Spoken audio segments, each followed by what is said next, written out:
Ahora sí, Ahora sí, yo también tenía problemas. chica, Bueno, perdona. nada, tranquila, ¿qué son unos minutillos de organización? Sí, eso es verdad. ¿Eh? ¿Qué tal? ¿Cómo estás? Bueno, pues muy bien, ya aquí hemos terminado el curso escolar de familias. Muy Hoy lo bien. hemos finalizado con una despedida bonita, así que, bueno, pues muy bien, la verdad. Qué bien. Me alegro mucho, Leticia. Pues nada, la verdad es que te quería agradecer nada, el hecho de que me hayas dado la oportunidad de conocerte un poquito más, que te conozcan también las personas que me siguen, mi comunidad de padres y profes. Y nada, pues para empezar me gustaría que te presentaras, que nos cuentes un poquito quién eres, a qué te dedicas. Bueno, pues has hecho una presentación muy bonita en lo que he visto que has escrito para presentar este directo. Y bueno, mi mayor pasión es facilitar a los padres y a las madres, sobre todo, que sean conscientes cómo a través del buen trato y de la comunicación se puede conseguir mucho más que a través de la imposición. Hemos sido educados para tener un comportamiento correcto e intachable, pero a base de sentir miedo y de que las relaciones con nuestras figuras de referencia se dañen y luego eso lo arrastramos en la vida adulta. Ujú. Entonces, bueno, como pedagoga, como profesional, tengo esa gran, bueno, esa gran labor o ese gran compromiso social y personal y como madre no dejo de practicar lo que predico cada día, porque yo soy mi principal alumna. Yo soy la primera que me esfuerzo por practicar cada día eso que tiene tanto respaldo científico pero que es tan difícil de practicar, ¿no? Los padres suelen decir, la teoría es muy bonita, pero luego la práctica es complicada, ¿no? Yo también lo pienso, soy mi primera alumna, por así Ujú. decirlo, pero creo mucho en la constancia, en perseverar, en tener muy claros los principios de parentalidad positiva, que el buen trato no puede ser cuestionado, que esto no puede ser, si a las buenas no funciona, entonces tendrá que ser a las malas, que la violencia no puede ser legitimada, que no se puede normalizar un grito. Entonces, simplemente yo no me permito gritar y cuando no soy capaz de regular ese impulso y el grito sale, pues fruto de mi cansancio, de mi malestar, pues bueno, entiendo que eso no lo puedo dejar tal cual, ¿no? Tiene que haber una conversación después, una reparación de vínculo, tiene que haber un reconocimiento del daño que se ha podido generar o del maltrato que se ha podido legitimar, ¿no? Ujú. Pues qué bonito. La verdad es que en ese sentido me siento muy identificada contigo. También soy madre y soy también educadora, profesional de la educación y estoy completamente de acuerdo con lo que tú dices, ¿no? A veces es muy fácil, ¿no? Pues es más fácil acompañar a los demás en su labor educativa que a veces estar en casa con los tuyos, ¿no? En los que descargas un poquito ese cansancio o esas frustraciones personales y es allí donde podemos autorregularnos, ¿no? Muy bien. A mí me gustaría que me explicaras, he estado mirando tu perfil y me ha gustado muchísimo este descargable que tienes en tu web de Educar sin Miedo. Y la verdad es que me ha gustado muchísimo, me lo he leído de cabo a rabo hoy. Me gustaría que me explicaras qué efectos tiene la educación con miedo en los niños, exactamente. Y las ilustraciones preciosas, ¿eh? Sí, sí. ¿Qué efecto tiene el miedo? Sí. Bueno, pues el miedo tiene un efecto, bueno, directo en la conducta, porque cuando tú generas miedo a través de un grito, una amenaza, un castigo, una mirada, ¿no? Un gesto, ¿no? Cuando lleguemos a casa verás, ¿no? Pues la amígdala de nuestros niños se activa y automáticamente los niños se convierten en robots que obedecen al miedo que les generamos. Hay que decir que los niños no obedecen a los padres y no es lo suyo que nos obedezcan, ¿no? Los niños obedecen a las emociones que sienten. Por eso cuando un niño está contento puede, bueno, correr aunque no sea consciente de que hay un riesgo de cruzar la carretera. Si siente miedo, pues se va a querer proteger o va a querer atacar. Si siente rabia, a lo mejor agrede físicamente. El niño obedece a las emociones que siente y por eso cuando activamos a través del miedo que generamos con una amenaza, un grito, un castigo, activamos la amígdala, lo que vamos a tener es un niño sumiso, sometido a nuestra voluntad, que reaccione por lo que le hacemos sentir, que en el fondo es una pérdida, ¿no? Pierde el cariño de sus padres, pierde la aceptación o puede perder algo, ¿no?, que le hemos prometido o incluso algo que deseaba hacer. Con lo cual, es totalmente efectivo utilizar el miedo para corregir un comportamiento, pero no es afectivo. Al no ser afectivo, no es educativo. Entonces, conseguir la obediencia de un niño a través del miedo que generamos, entendiendo que nos permite controlar la conducta, pero al mismo tiempo dañamos el vínculo que tenemos con ellos, pues a largo plazo lógicamente tiene muchas desventajas, ¿no? Para empezar, que todo niño que aprende a sentir, a ganarse el cariño de las personas a través del buen comportamiento, esto lo va a trasladar a otras relaciones. Si yo sé que a mi padre y a mi madre, cuando me porto bien, parece que me quieren más, me quieren mejor, recibo un trato mucho más agradable. Entiendo que eso, una relación de pareja, una relación laboral, de compañeros, de amistad, viene a ser lo mismo. Si yo cumplo las expectativas de mi amiga, si cumplo las expectativas de mi pareja, si cumplo las expectativas de la persona que supervisa mi trabajo en una empresa, lógicamente me van a querer más, voy a ser más aceptado.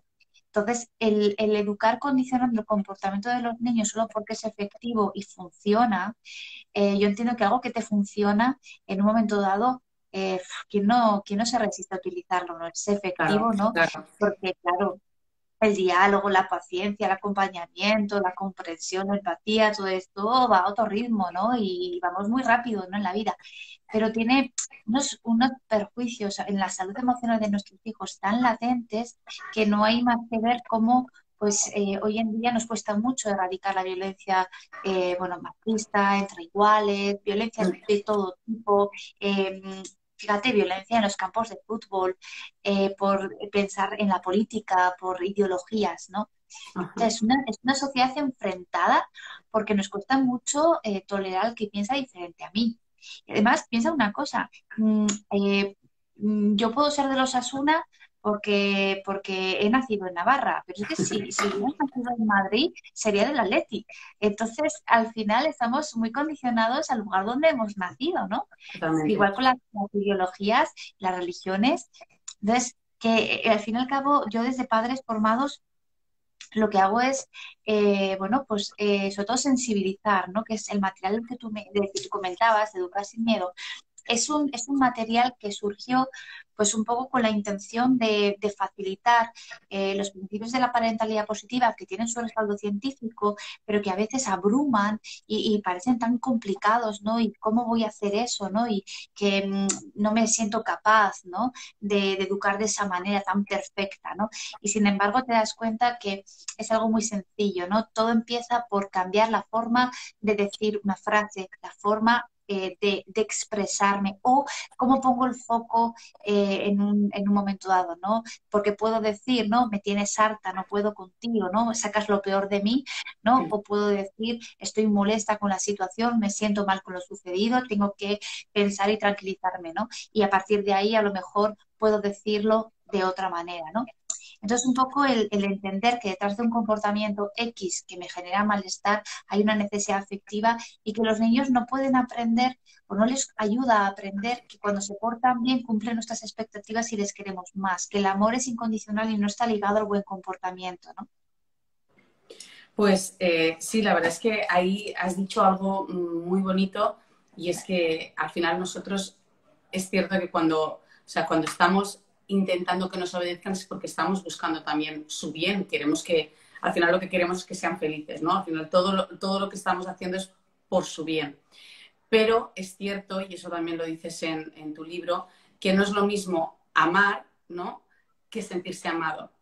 Yo el otro día subí también un vídeo a mi perfil precisamente de eso, ¿no? Muchas veces les decimos, lávate los dientes, pero es que al final se queda en una sola orden, en una sola orden. ¿Qué hay detrás de esa orden, ¿no?, tan fría? Pues es no quiero que te duelan los dientes, no quiero que te salgan caries porque te quiero, ¿no? Entonces muchas veces es importante, ¿no?, el poder trasladarles te quiero. ¿no? Y a veces no solo con las palabras, es mm, dejando de utilizar la ironía, buscando esa flexibilidad y ese equilibrio entre la firmeza y la amabilidad, ¿no? Esto que tú dices también de buscarla, bueno, poner en el centro la afectividad, ¿no? El amor al niño, que se sienta amado sin ningún tipo de condición, de condicionante.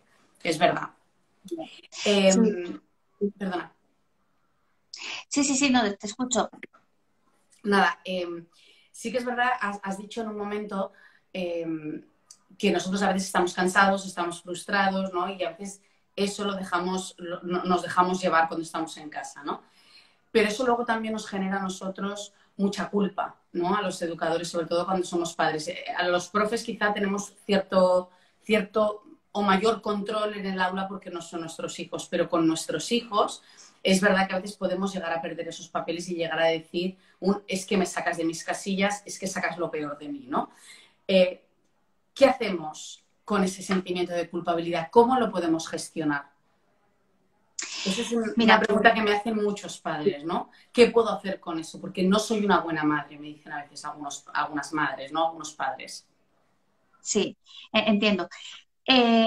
Bueno, antes de llegar a la culpa, bueno, te diría que, o sea, que el material de Educar sin Miedo precisamente recoge cerca de 100 frases que decimos los padres y madres que nos consideramos completamente normales, los que decimos, oye, yo soy un padre normal, ¿no? Y aún así también decimos frases sin ponerles conciencia y sin ser precisamente conscientes del impacto que tienen en el desarrollo emocional de nuestros hijos. ¿Qué pasa? Que en la medida que tú vas leyendo o sigues un directo como este o te metes en YouTube o lees a otros expertos, empiezas a través del conocimiento, empiezas a ser más consciente de que el comentario que has hecho no es ninguna tontería, que eso realmente puede generar en ese niño un complejo, un miedo, una inseguridad, ¿no? Y que, claro, no puedo decir las cosas de cualquier manera, ¿no? Porque las palabras tienen poder para empoderar, para potenciar, para sacar lo mejor de una persona y también para hundirla. Y no solamente la palabra, es la energía que ponemos cuando decimos algo, es la connotación que le damos, la ironía precisamente que se puede confundir con el humor. Una cosa es utilizar el humor para enfrentarnos a una situación difícil y otra cosa es usar la ironía para hacer sentir mal a una persona, ¿no? Pero le hago sentir mal, lógicamente, porque yo estoy mal. El tema es que a la medida que voy siendo más consciente de lo que hago, ahí me doy cuenta de que no lo hago tan bien. ¿Pero por qué? Porque ahora ya tengo una información o tengo un conocimiento y ahora ya tengo con qué comparar, ¿no? O sea, se ve que lo que ahora estaba haciendo, ¿no? Pues es lo que hicieron conmigo, es lo que yo pensaba que se podía hacer y ahora me doy cuenta de que no, ¿no? Hay gente que cuando lee el material de Educar sin Miedo, que es un descargable, yo lo tengo en físico porque con esto se financiaron 10 cortometrajes de Educar sin Miedo, que yo no sé si tú los has podido ver, son 10 No, no, cortometrajes que hicimos pero con este material. los he visto en la web. Sí, genial. Pues son 10 cortometrajes que se hicieron para trabajar con la guía. La cuestión es que cuando uno aumenta su conciencia emocional es cuando llega a esa conclusión de todo lo hago mal, eso me convierte, como todo lo hago mal, me convierte en una mala madre, en un mal padre, y entonces me siento mal porque ahora me doy cuenta de las cosas, ¿no? Entonces, realmente el sentimiento de culpa es lo mejor que le puede pasar a una persona que quiere cambiar ciertos aspectos de su vida. No hay que cambiar ni todo a la vez. Hay que ir cambiando pequeños aspectos. Entonces, lo mejor que te puede pasar para realmente empezar un proceso de cambio es sentirte mal con algo que estás haciendo. Porque si tú le gritas a tu hijo y no te sientes mal después de haberle gritado, ¿por qué es? Porque crees que se lo merece, porque se ha portado mal y si se hubiera portado bien no lo hubieras gritado, con lo cual él tiene la culpa de que tú le grites, porque esta hija mía con el carácter que tiene no hay forma con él, entonces le tengo que gritar que necesita mano dura. Entonces, si yo no me siento mal es porque estoy justificando en todo momento mis acciones, estoy justificando la violencia y estoy diciendo, no me queda otra que usar la violencia porque con esta criatura, mano dura, no se puede de otra manera. Claro. Pero cuando empiezo a darme cuenta de que la violencia no solamente es pegarle una cachetada a mi hijo, algo físico, ¿no? Sino que la violencia también es una mirada, hacerle el vacío, dejarle de hablar, decirle, pues con lo enfadada que estoy contigo, no me pidas nada en toda la tarde. Es decir, hay muchas formas de violentar a un menor, de hacerle sentir mal, justificando ese maltrato, ¿no? Con que te mereces esto, te lo mereces porque tu comportamiento ha sido tan pésimo que te mereces que yo te haga este vacío. Con lo cual, solo cuando, por la información que voy sumando a mi, no, mi proceso de madre, ¿no? Y por la conciencia que voy aumentando, me puedo sentir mal con lo que he hecho. Eso es el sentimiento de culpa. Pero solamente es luz, es darme cuenta de que he hecho algo que no quiero hacer, algo que no me gusta hacer, algo que no me quiero permitir, algo que mi hija no merece sentir. Ujú. Con lo cual, si me siento culpable, es lo mejor que me puede pasar para Claro. empezar un proceso de cambio. Ahora, cuando me siento culpable y hago algo con esa culpa, entonces tengo que practicar lo que es la compasión, lo que es el que se mueve, lo que es el perdón, lo que es el decir, he hecho algo que no me gusta, me he dado cuenta y he reparado el vínculo, la relación, le pido perdón a mi hija. A ver, ahora, Ahora, ¿sí? yo estoy igual. Sí. Entonces, lo que te quiero decir es que si tú te sientes culpable, es algo positivo, pero lo que tienes que cuidar es lo que viene después de la culpa, ¿no? Me siento culpable, qué mala madre soy. Claro, ese mensaje no te ayuda, ¿no? El autodiálogo también es importante, ¿no? Me siento culpable, me siento mal con la forma en la que he actuado con mi hija, amo a mi hija, ¿no? Y quiero lo mejor para ella, pues entonces voy a hacer algo con esto, ¿no? Ujú, ujú. Estoy completamente de acuerdo contigo. Sí que es verdad, y esto lo dice mucho Luis Castellanos, ¿no? Que las palabras tienen poder, que las palabras dan vida, pero las palabras también matan, duelen, hieren, ¿no? Y luego es difícil reparar ese daño. Así que yo creo que el truco también está en empezar a ser conscientes de cómo nos hablamos, porque muchas veces no somos ni siquiera conscientes de esa voz interior, ¿no? En el, ay, cuando me equivoco, ¿no? Ay, es que soy tonta, porque eso mismo luego lo acabamos trasladando en nuestra relación con los demás, sobre todo con nuestros seres más cercanos, más queridos, ¿no? Y ahí sí que es verdad que hemos de empezar a trabajarlo también con nosotros mismos, ¿no? Cómo nos miramos, cómo nos queremos, cómo nos hablamos, ¿no? Tener esa Sí, misericordia, esa compasión hacia nosotros mismos también. eso. Una de las frases que más me ha gustado, de hecho la he puesto como título del post porque me ha gustado muchísimo, porque además me he sentido súper identificada, pero súper identificada con uno de mis hijos, ¿no? Es, detrás de un te odio hay un no te vayas de mi lado, ¿no? Sí, Y todo cómo lo ha relacionado con la autonomía emocional. Y me gustaría que lo sí, explicaras un poquito, porque me ha sí, parecido algo tan... Pero yo recuerdo, ¿no? Cuando un niño te decía un te odio, es, eso no se dice, ¿cómo se te ocurre? Yo te he dado la vida, con lo que me ha costado. Entonces, en ese momento nos quedamos con el mensaje, pero no en lo que hay detrás de ese mensaje, ¿no? Entonces, ¿nos podrías explicar un poquito? sí. Mira, la gente que, bueno, que lleva tiempo conmigo me ha oído decir muchísimas veces la frase tal cual, ¿no? Te odio, coma, Disculpa un eres la... segundito, perdona. Sí. Bueno, voy a esperar a que venga Anabel. Es lo que tienen los directos. Es lo que tienen Qué los bueno. directos con 4 niños en casa. ¿Qué es? Y tanto. Claro, claro. Bueno, la frase que yo suelo decir es, te odio, coma, eres la peor madre del mundo, coma, ojalá te mueras, ¿vale? O sea, es completa la frase. ¿Por qué? Porque hay una expresión clara de lo que yo siento por ti, que es algo más que enfado. O sea, no estoy enfadada, estoy muy, muy enfadada y por eso es te odio. Luego hay una coma, porque continúa un, tú eres la peor madre del mundo y eres la que me hace sentir así de mal, con lo cual yo te odio a ti porque tú eres la peor madre del mundo, con lo cual ahí vemos la incapacidad del niño de asumir también parte, ¿no? De la parte que le corresponda, pues de asumirla, ¿no? Y por último es un ojalá te mueras, que es ojalá suceda algo y desaparezcas de mi vista, ¿no? Claro, la muerte al final la relacionamos con el terminar con algo, ¿no? No significa que quiere que te mueras, significa que quiere que desaparezcas de su vista, ¿no? Entonces, cuando tú esto entiendes, que lo que te está diciendo es, me siento mal, me siento inseguro, no sé cómo gestionar lo que estoy sintiendo, esto es muchísimo para mí, entonces es mejor que tú tengas la culpa de mis males, porque como la tenga yo, yo no sé qué hacer con ella, ¿no?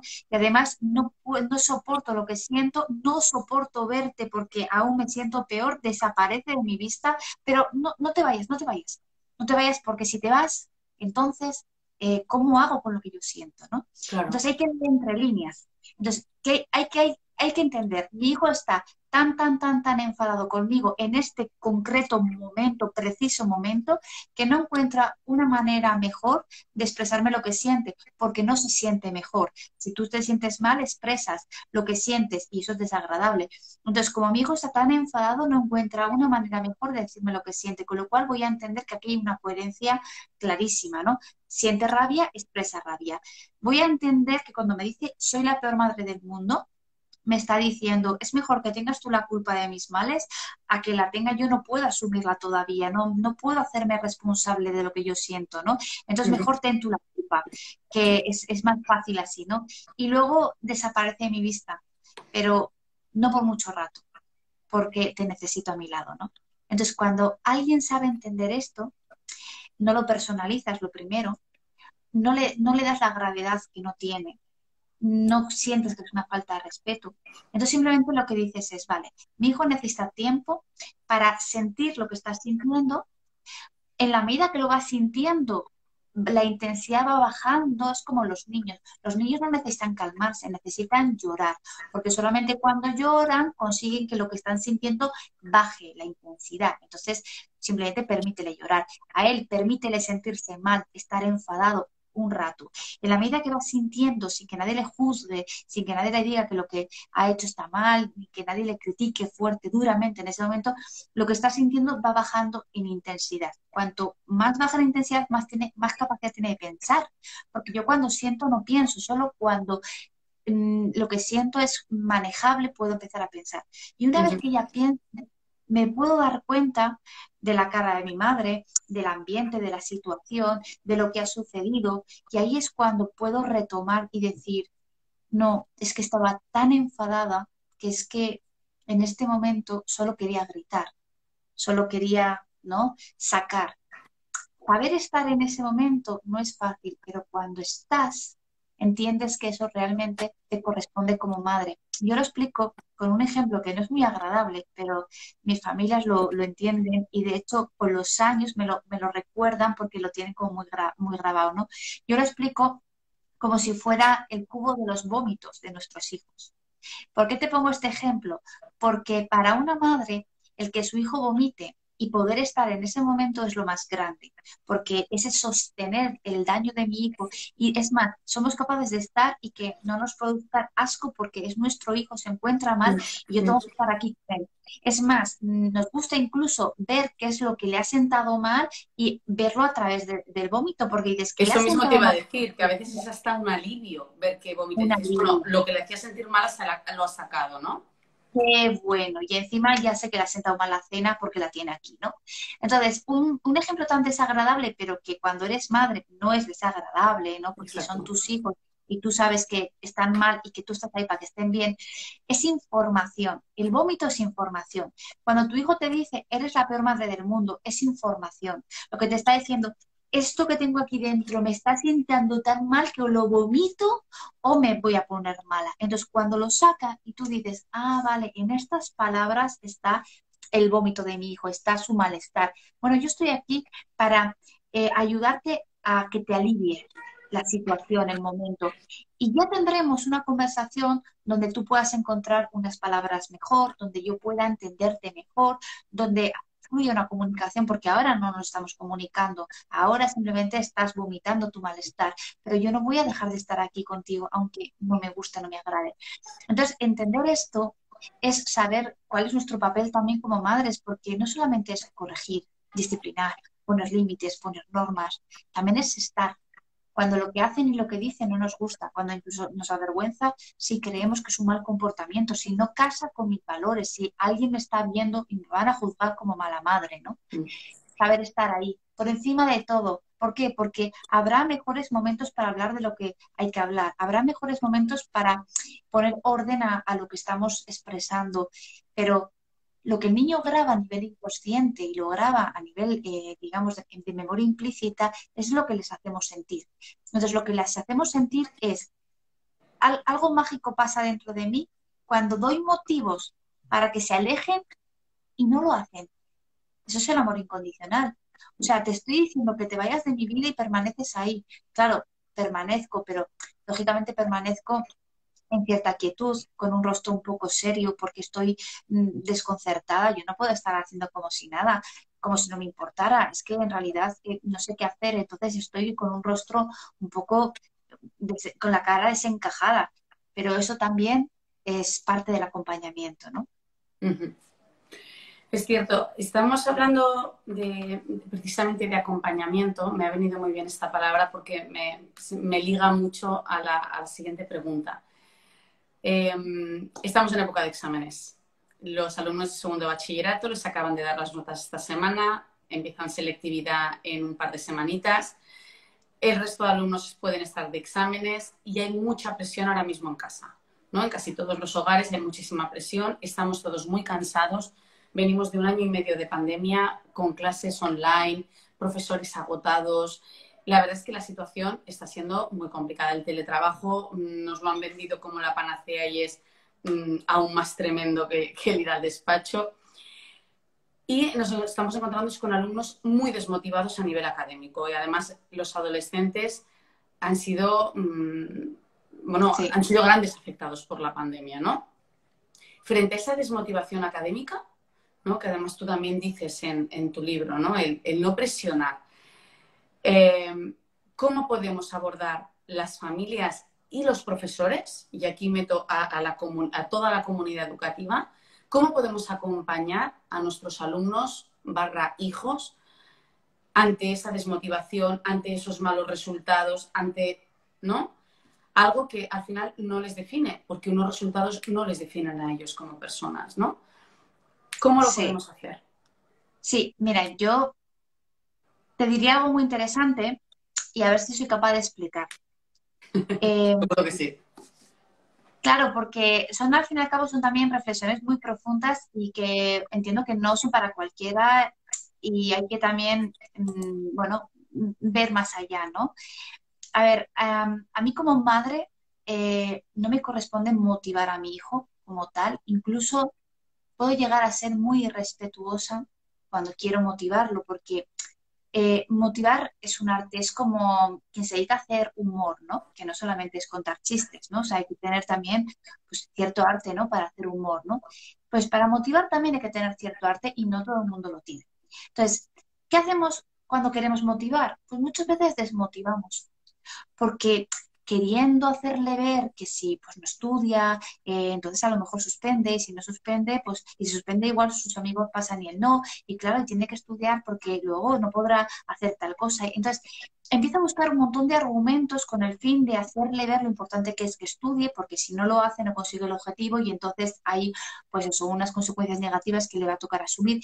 Entonces, para motivar hay que tener arte y no todo el mundo sabe y a veces quien quiere motivar desmotiva más que otra cosa. Uh -huh. Entonces, como madre, ¿qué me corresponde? Pues me corresponde aceptar la desmotivación de mi hijo y entender que la motivación tiene que ser un porcentaje muy grande, tiene que ser intrínseca. Entonces, tiene que haber un porcentaje pequeño de motivación extrínseca. Por ejemplo, pues quiero aprobar la selectividad para poder elegir la carrera, o quiero aprobar este curso pues para tener el verano libre, o quiero decir, para seguir con mis compañeros en clase. O sea, puede haber una motivación de qué es lo que aprobar me aporta, ¿no?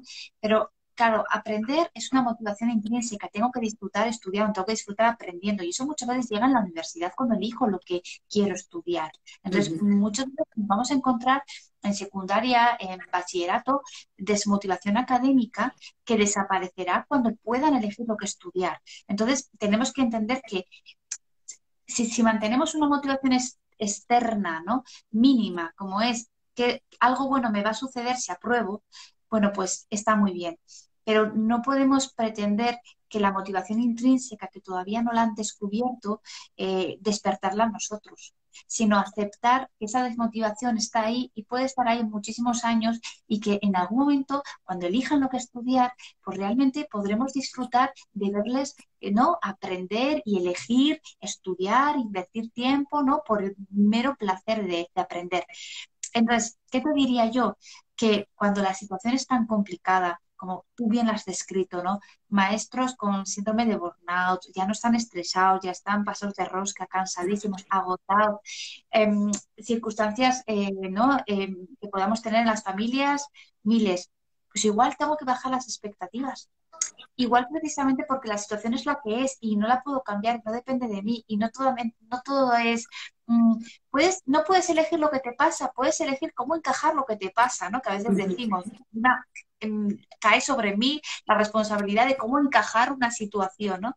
Bueno, pues cuando todo va en contra, lo mejor que puedo hacer es bajar las expectativas, lógicamente, bajar la presión, dejar de motivar a mis hijos si no voy a saber hacerlo, si voy a utilizar argumentos que aún presionan más y entender que mientras esa motivación intrínseca sea baja, porque es algo que ellos tienen que descubrir, ¿no? El placer de aprender, pues puedo jugar con la motivación extrínseca, externa, ¿no?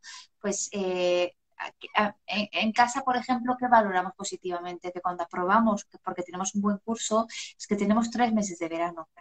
Pero es que el descubrir eso es maravilloso, ¿no? El tiempo libre que puedo tener por haber aprobado el curso, ¿no? Eso es maravilloso, es el mejor premio, ¿no? Pero eso es un premio que te da la vida, ¿no? Pero es externo. Entonces, yo te diría eso, aceptar que mi hijo está desmotivado, que puedo ayudarle, acompañarle, comprenderle, empatizar con él, facilitarle de alguna manera las cosas para que se pueda centrar en el estudio, pero no pretender motivarlo, porque a lo mejor, más que motivarlo, lo que hago es desmotivarlo, bajar expectativas, ¿sí? Justo ahora mismo, Martuki nos hace una pregunta de cómo distingo la desmotivación del pasotismo. ¿Qué le contestarías? Pues mira, le contestaría que el pasotismo claramente es un reflejo de la desmotivación intrínseca. Vale, yo paso de aquello que no me motiva. Pero también hay una cuestión importante que es el hábito de estudio. Entonces, el hábito de estudio es lo que me permite decidir hacer algo que no me apetece, como es estudiar, porque es lo que ahora me corresponde hacer, porque tengo una responsabilidad.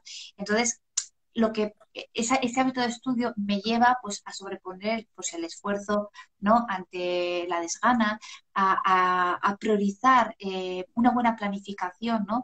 Antes de la improvisación, a organizarme bien para medir bien mi tiempo y que luego vea que no me falta, ¿no? Entonces, el hábito de estudio hay que trabajarlo, pero no cuando llegamos a los últimos cursos de primaria o secundaria, ¿no? Eso viene desde los hábitos que adquirimos en los 3 6 años con respecto a el sueño, la alimentación, la higiene.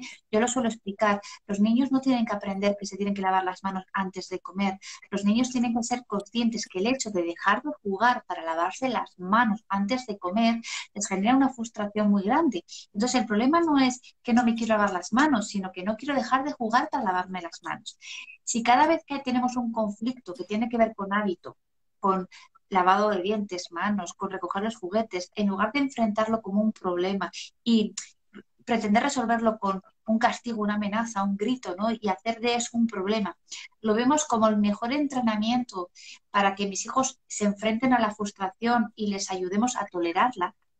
Pues date cuenta, durante 2 3 4 años, ese cerebro está aprendiendo a encajar la frustración. De tal manera que yo ahora llego a la adolescencia y a mí no me frustra tener que recoger mis juguetes de Lego. Lo que me frustra es tener que estudiar cuando no me apetece y cuando quiero estar viendo TikTok y cuando quiero estar con mis amigos.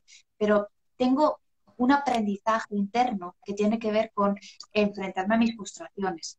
Y tengo una responsabilidad que ahora como adolescente, preadolescente, soy capaz de aceptar.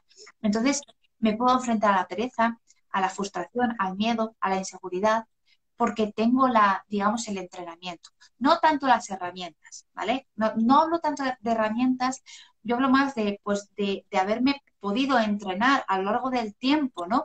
En encajar esa frustración de una u otra manera y entonces tener el hábito de saber hacer algo con lo que siento, para que cuando tengo que estudiar y no me apetece y no quiero, mis pasiones no puedan conmigo, mis deseos no me venzan, ¿no? Sino que sea yo capaz de darme cuenta, ¿no? Que tengo pereza, no me apetece, pero me voy a organizar bien porque luego quiero ¿no? Que me dé el tiempo, ¿no? Y luego quiero ir con mis amigos.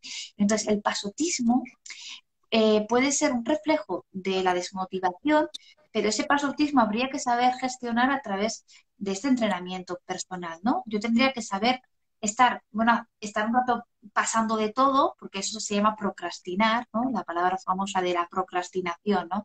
Dejar para mañana lo que tenía que haber hecho ayer, ¿no? Eso al fin y al cabo es como una estrategia del propio cerebro para no concentrarse, ¿no? En algo que supone esfuerzo, ¿no? Entonces me voy un poco a perder el tiempo en TikTok. TikTok ha servido mucho para que la gente haga algo cuando está procrastinando, ¿no? Que haga algo, ¿no? Pues ver lo que hacen otros y ya está, ¿no? Pero ese pasotismo habría que saberlo canalizar, gestionar, enfrentar. ¿Y cómo?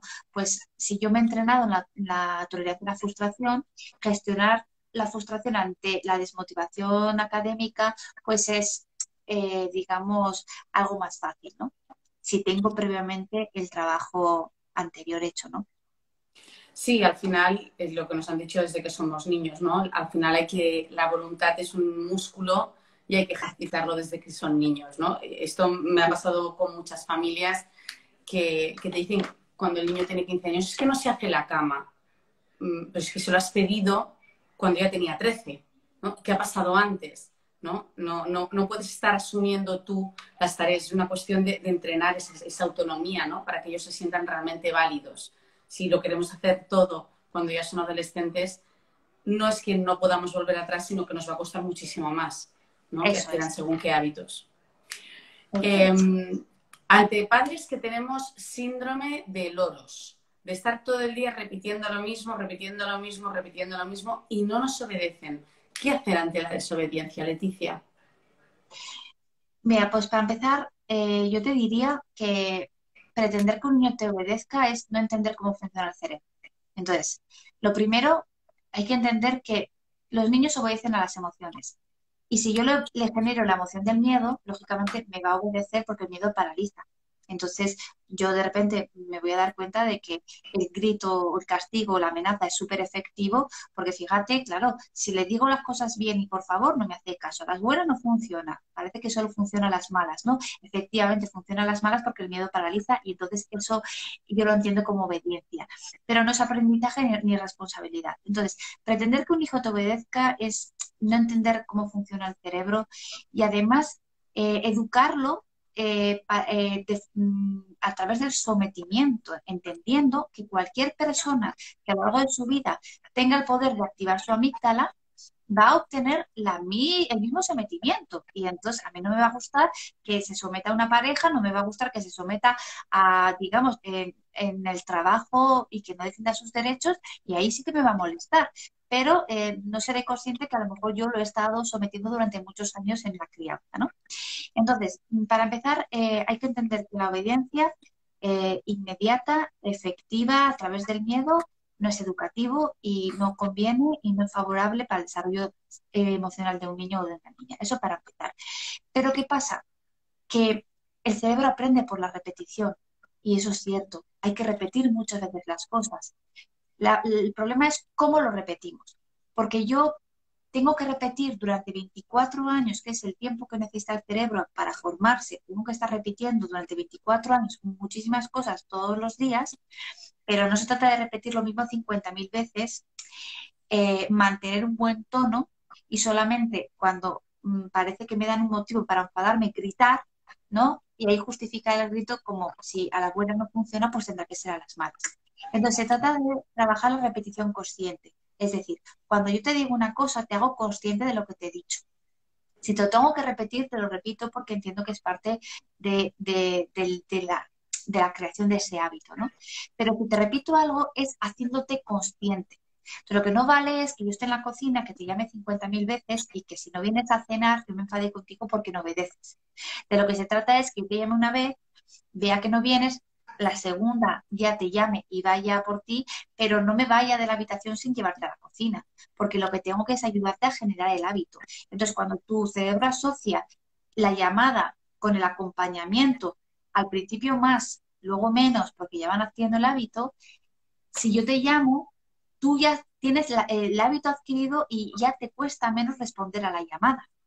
Pero los niños están acostumbrados a que les llamemos muchas veces y solamente cuando les gritamos es cuando tienen que venir.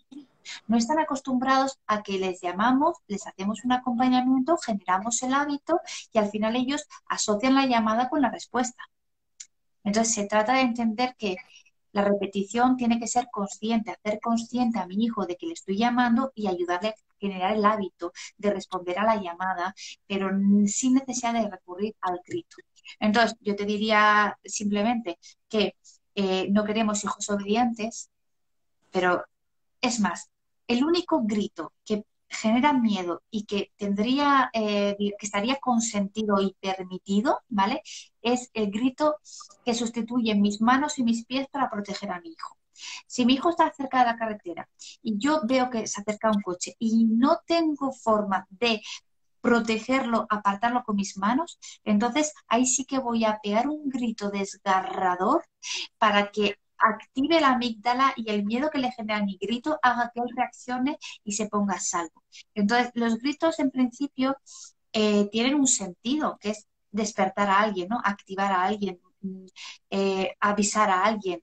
Bueno, pues tiene sentido, ¿no? A lo mejor luego tengo que hablar con él y decirle, mira, ya sé que te ha asustado, pero no tenía forma de protegerte y me alegro de que ya estés a salvo, ¿no? Vale, tiene sentido el grito, pero no tiene sentido el grito para educar. Sí, hay que distinguir eso. Me ha encantado. La verdad es que me ha gustado mucho este ejemplo que has puesto de el grito solo está permitido en un momento, que es por salvaguardar la integridad física de mi hijo, ¿no? Al final, cuando uno preserva la excepción y la señala, ya sabemos que tenemos que buscar otro tipo de vías para el resto de situaciones. Una última pregunta, Leticia, y no te robo más tiempo. Hay algo que como profe y como madre me preocupa y me quita literalmente el sueño, que es el tema del acoso escolar, el bullying, ¿no? Detrás de un niño que acosa y un niño que recibe ese acoso, hay muchísimo sufrimiento. Entonces me gustaría saber, como padres y como profesores, como educadores, ¿qué podemos hacer para educar a nuestros hijos, para ni sean acosadores, porque muchas veces se habla de la víctima y es verdad, pero si hay víctimas es porque hay agresores, ¿no?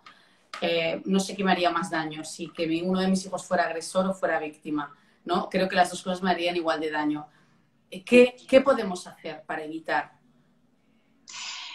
Bueno, hay uno de los cortometrajes de la campaña Educar sin Miedo que está centrada en el bullying, en la prevención y, bueno, ponemos el foco en la familia. Voy a intentar responder a tu pregunta, pero sin que mi respuesta...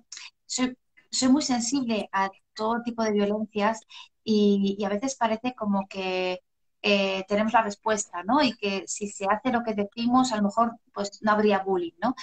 Yo solamente voy a invitar a hacer la siguiente reflexión.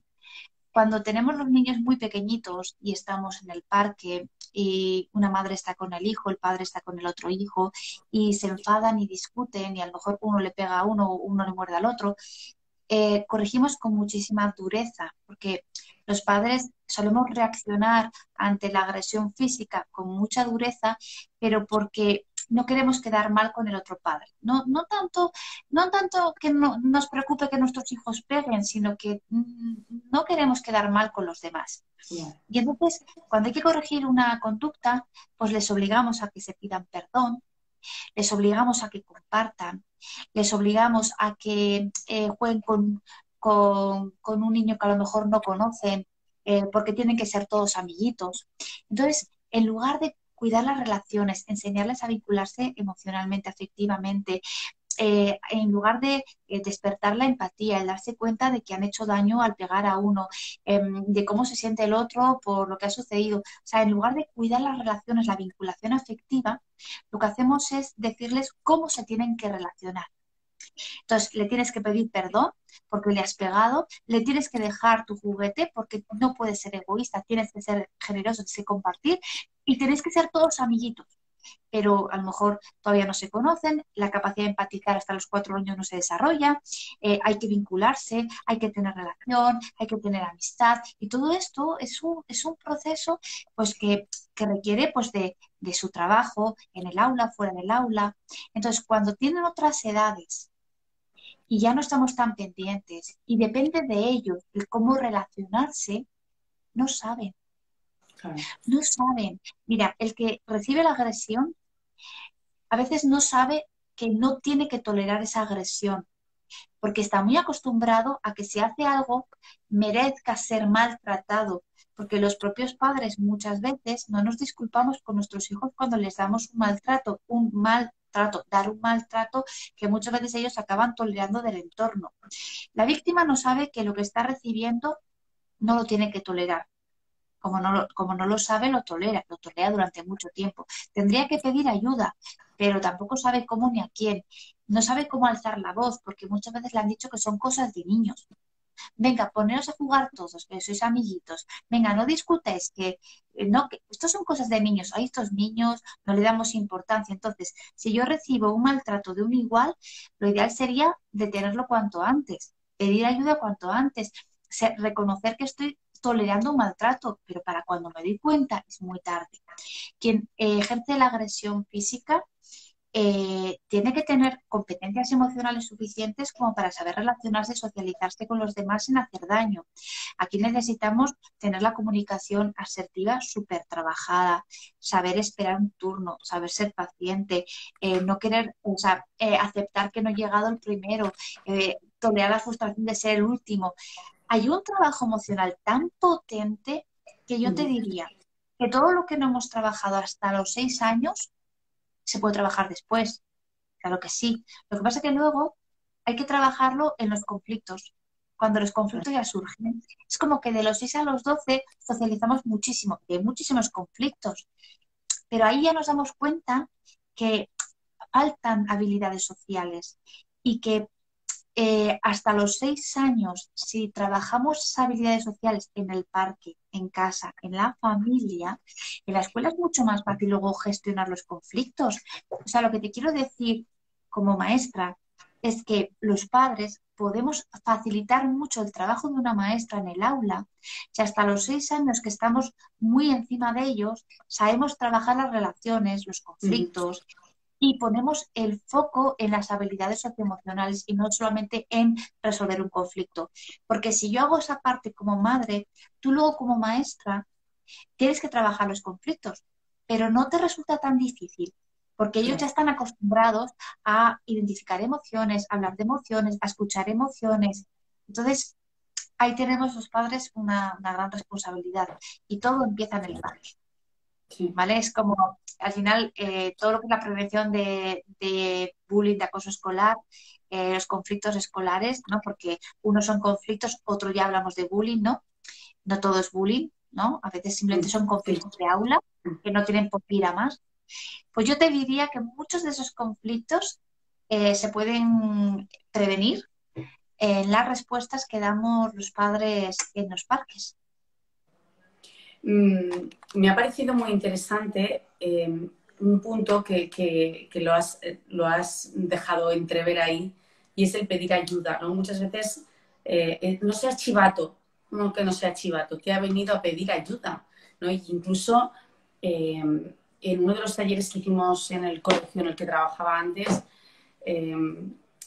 les hablábamos para la prevención de abusos sexuales y no solo del bullying, el aprender a pedir ayuda, ¿no? Cuando un niño estás vigilando el patio o estás en el parque con tus hijos y un niño viene y te dices que me han pegado, pues no seas chivato, no es que me ha tirado tierra, no seas chivato, ¿no? Te ha venido a pedir ayuda, está mostrando una muy buena habilidad, que es la de donde yo no llego, échame un cable que yo no puedo, ¿no? O sea, está ejerciendo una habilidad buenísima, ¿no? Entonces ahí el poder acompañarles también y escuchar, es decir, bueno, hay secretos que deben decirse. Cuando te hacen daño a ti, cuando hacen daño a los demás, cuando consideras que una cosa no está mal hecha, tienes que ir a pedir ayuda y eso no te convierte en un chivato, ¿no? Entonces, eso forma parte de la protección, que ellos se están protegiendo a sí mismos, ¿no? Sí, pero para que pidan ayuda tienen que ser conscientes de que lo que están viviendo es un maltrato o es un Exacto. abuso. Y esa Exacto. parte es Entonces, esta es complicada. la primera parte que tú has dicho, ¿no? De ser Sí, conscientes que ese primer trato que muchas veces les hemos dado los padres que ellos distingan que no es un buen trato. Claro, de hecho la reparación del vínculo es prevención de violencias, porque cuando tú le gritas a tu hijo y lo normalizas o lo justificas diciendo que él merece ese trato porque se ha portado mal, te ha desobedecido y solo si le gritas parece que hace caso, si eso se mantiene en el tiempo, entonces ese niño asume que el grito o el que alguien te trate mal y que alguien te haga sentir mal es algo que él merece por lo que él ha hecho. Pero cuando cambiamos un poco esta mirada, ¿no? Y decimos, no, yo la violencia no la voy a justificar, eso no quiere decir que esté libre, ¿no? Porque pues cuando yo me siento mal, ejerzo violencia, lógicamente. Pero cuando yo le grito a mi hijo, le reconozco, porque la reparación del vínculo tiene dos claves, dos, digamos, mm, bueno, sí, eh, para poder reconocer que es una reparación de vínculo, ¿no? Habría que tener en consideración estas dos cuestiones, ¿no? Una, tengo que reconocerle al otro que lo que le he hecho sentir tiene que ver conmigo y no con él. Es decir, si yo te he hecho sentir mal, si te he gritado, es porque yo me sentía mal y no me he regulado a tiempo. O sea, te reconozco a ti que lo que te he hecho sentir tiene que ver conmigo y no contigo. Y me comprometo conmigo a hacer un cambio en cuanto al autocuidado. Porque si yo cambio un aspecto de mí, no dejo de tener estrés, pero sí consigo tener un poquito menos, ese cambio que estoy haciendo ya hace que yo ante ti tenga más capacidad de, digamos, de gestionarme, ¿no? De no sentirte como una amenaza o no sentirte como un estímulo tan negativo. Entonces, reparar el vínculo lo que hace es que los niños asocien que cuando una persona con la que tengo un vínculo me hace sentir mal, ¿vale? En un periodo de tiempo hay una reparación. Entonces yo ya sé que esa persona me puede gritar porque se siente mal, por cosa de ella, ¿no? Pero yo ya sé que en un periodo de tiempo X viene una reparación por su parte y yo dentro de la relación que tengo, pues bueno, pues le perdono, como otras veces tendré que pedir perdón yo, ya está. ¿Qué pasa? Que cuando yo voy a otra relación de pareja, de laboral o de amistad y alguien con quien tengo un vínculo me hace sentir mal, yo estoy acostumbrada a que tengo que esperar un tiempo prudencial a que esa persona se ponga en orden y venga y repare conmigo. Pero cuando una relación de pareja me dan un maltrato y nunca reparan conmigo, yo tengo muy claro que a esa relación le tengo que poner un límite. Claro. Porque estoy acostumbrado a que una relación de vinculación afectiva donde hay un maltrato que puede darse por la propia dificultad de uno para expresarse, sé que es cuestión de esperar un poquito de tiempo, tenerle paciencia a esa persona a la que quiero y me quiere, pero claro, si nunca hay reparación, si mi jefa no repara conmigo, si mi pareja no repara conmigo y si una amistad no repara conmigo, entonces ya no es esa persona la que tiene que reparar conmigo, soy yo la que va a marcar un límite a esa relación.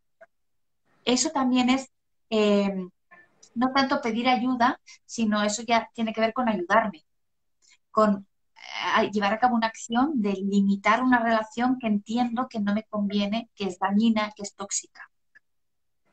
¿Sí? Esto es prevención de violencias, la reparación del vínculo. Entonces, ese niño, esa niña de primaria que está acostumbrado a que sus padres reparen con él, cuando alguien le da un maltrato, le dice un comentario, le insulta o le empuja, él puede pensar igual, porque está acostumbrado a la reparación. Bueno, vale, pues en un rato pues hablaré con él, hablará conmigo. Y ya sé que ahí termina todo. Pero cuando nunca hay reparación, yo ya reconozco fácilmente que eso es una relación que tengo que limitar. Como tengo eso tan claro, ahí sí voy a pedir ayuda. Porque es algo de lo que no me avergüenzo, no me da miedo, porque tengo muy claro que no debo de tolerar. Entonces, cuando yo no tengo miedo, cuando yo no me avergüenzo, cuando yo sé que no soy parte de la ecuación, cuando sé que eso no es cosa mía, porque las emociones son legítimas y le pertenecen al otro en este caso, puedo pedir ayuda, porque el miedo no me ata, porque la vergüenza no me limita y porque la culpa no me atrapa. Y luego también hay algo muy bonito ahí, y es que muchas veces pedimos a los niños que se pidan perdón entre ellos, pero hay veces que no sé por qué motivo, a veces los adultos nos sentimos como demasiado mayores o demasiado orgullosos para pedir perdón a nuestros hijos. Y luego, ya en los procesos incluso de aprendizaje y los procesos de crecimiento, vemos que hay muchísimos niños con una falta, con una baja tolerancia a la frustración impresionante, ¿no? Porque no tienen ejemplos en los que, mira, mamá se ha equivocado, pues perdona, hijo mío, hoy no he tenido un buen día, no me encuentro bien, estoy nerviosa, estoy cansada o he perdido la paciencia, ¿no? Entonces, luego queremos que ellos acepten sus propios errores como parte de su aprendizaje, pero es que no han tenido un modelo en el que verse, en el que mirarse, un espejo, ¿no? Entonces, Bien. Leticia, muchísimas gracias. No te quiero robar ni 5 minutos más porque es súper tarde, es viernes.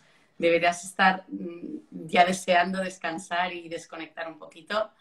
Te quería agradecer este rato, he aprendido muchísimo. Están pidiendo por aquí que se deje grabado, lo voy a dejar grabado, por supuesto que sí.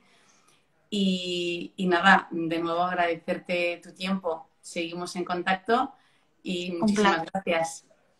A ti por invitarme, porque es verdad que todos al fin y al cabo, al final de la semana estamos más cansados, lógicamente, pero tener espacios como estos para compartir, para sensibilizar y para hablar de estos temas es vital, es importante y yo agradezco esta invitación, este directo y bueno, pues un placer, seguimos en contacto Que y vaya muy bien. difundiendo estos mensajes. Venga, Y un tanto abrazo, que sí. gracias. Un abrazo. Adiós.